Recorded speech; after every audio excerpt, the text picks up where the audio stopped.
Predstavte si, že sedíte na stretnutí a niekto oproti vám začne rozprávať o tom, že by ste mali nasadiť agentov, napojiť ich cez API na vašu znalostnú databázu a celé to najprv poriadne otestovať v sandboxe. Vy prikyvujete, ale v hlave vám beží jeden veľký otáznik. Presne toto dnes zažíva množstvo majiteľov firiem. Nemusíte vedieť do hĺbky technické veci, no rozumieť jazyku, ktorý sa používa pri debatách o AI, by ste rozhodne mali. A presne o tomto je celé toto video.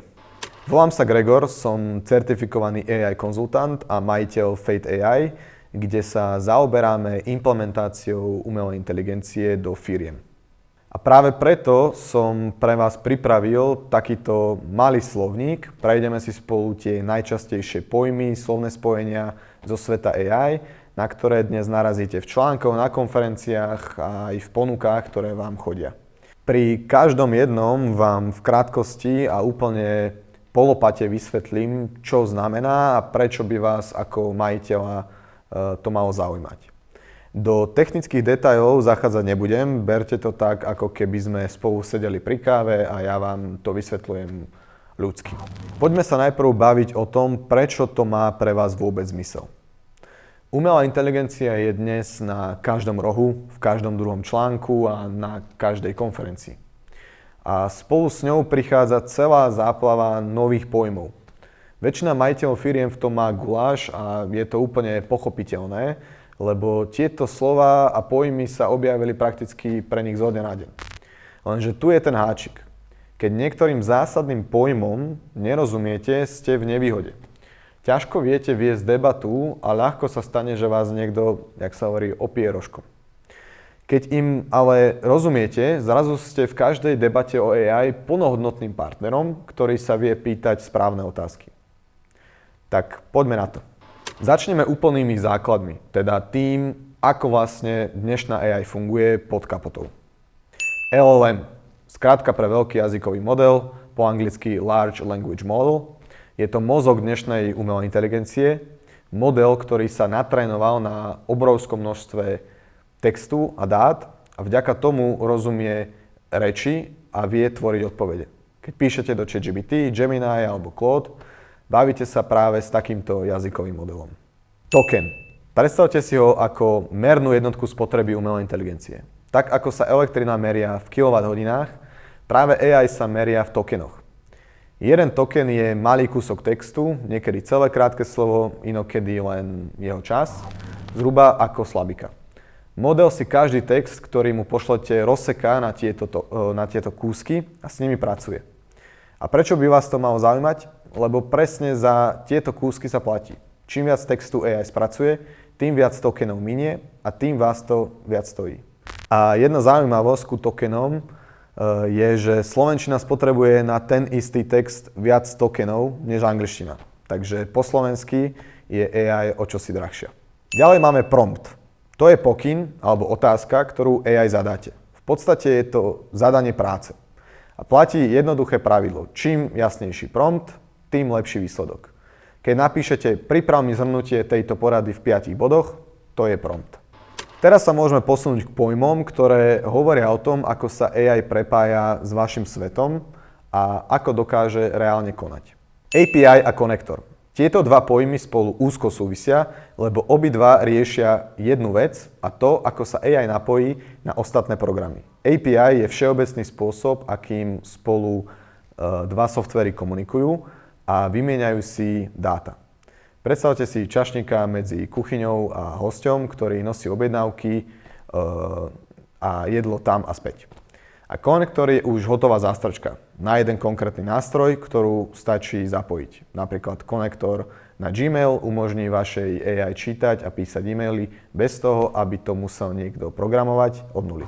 Vďaka týmto prepojením vie umelá inteligencia hovoriť s programami, ktoré už vo firme používate. Ďalej máme znalostnú databázu. Je to zbierka dát, firemných informácií, z ktorej AI čerpá. Nahráte do nej svoje dokumenty, manuály, ceníky a postupy a AI vďaka tomu odpovedá na základe vašej firmy a už nie len všeobecne z internetu. Keď tam napríklad nahráte produktové katalógy, AI vie zákazníkom odpovedať presne podľa nich. Ďalej AI automatizácia. To je vtedy, keď AI prepojíte s nástrojmi a necháte ju ísť po vopred danej ceste, ktorú ste jej určili vy. Krok 1, krok 2, krok 3. Funguje to spoľahlivo, kým ide všetko podľa plánu. Príkladom je, keď sa každé ráno automaticky stiahnu nové objednávky z e-shopu a zapíšu do tabuľky. Ďalej Agentic AI, toto je level vyššie ako automatizácia.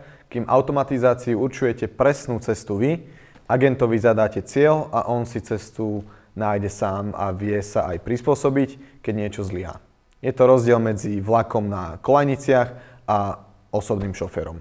A do tretice si prejdeme pojmy, ktoré počujete, keď sa už bavíme o AI na úrovni celej firmy a stratégie. AI vrstva. Je to inteligentná vrstva, ktorá sedí nad celou vašou firmou a spája vaše dáta, komunikáciu a nástroje na jedno miesto. Je to vlastne základ toho, čomu sa hovorí AI operačný systém, o ktorom mám tiež samostatné video, ktoré nájdete v popise videa. Sandbox, čiže testovacie prostredie. Je to bezpečný priestor, kde si nové AI riešenie vyskúšate skôr, než ho pustíte naostro do firmy. Ako testovacia kuchyňa, kde si odskúšate recept, kým ho dáte do menu. Nového agenta na zákaznícku podporu si najprv otestujete v sandboxe a až keď viete, že funguje, pustíte ho k reálnym zákazníkom. Ďalej, total business value, čiže celková biznisová hodnota. Je to celková hodnota, ktorú vám AI riešenie vlastne prinesie. Sú to nielen ušetrené peniaze, ale aj ušetrený čas, menej chýb, nižšia potreba rapidne navyšovať počet zamestnancov a povedzme spokojnejší zákazníci a množstvo ďalšieho. Keď zvažujete AI projekt, pozerajte sa na celkovú biznisovú hodnotu, nie len na jednu časť tej hodnoty. Ďalej tzv. AI first firma. Je to firma, ktorá pri každom procese a rozhodnutí najprv rozmýšľa, ako sa to dá spraviť pomocou AI. Umelá inteligencia tam nie je dodatok na konci, ale úplne prvá otázka. Keď takáto firma rieši nový proces, najprv sa sama seba spýta, dá sa toto spraviť cez AI? A až potom, koho na to najmeme. AI transformácia. Digitálna transformácia bol prechod z papiera na software, teda keď ste namiesto zošitov začali používať počítače a systémy.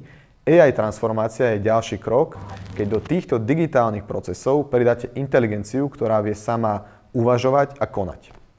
Zjednodušene, digitálna transformácia znamená, že objednávky evidujete v systéme a AI transformácia znamená, že ten systém vám sám vyhodnotí, ktoré objednávky sú, povedzme, rizikové.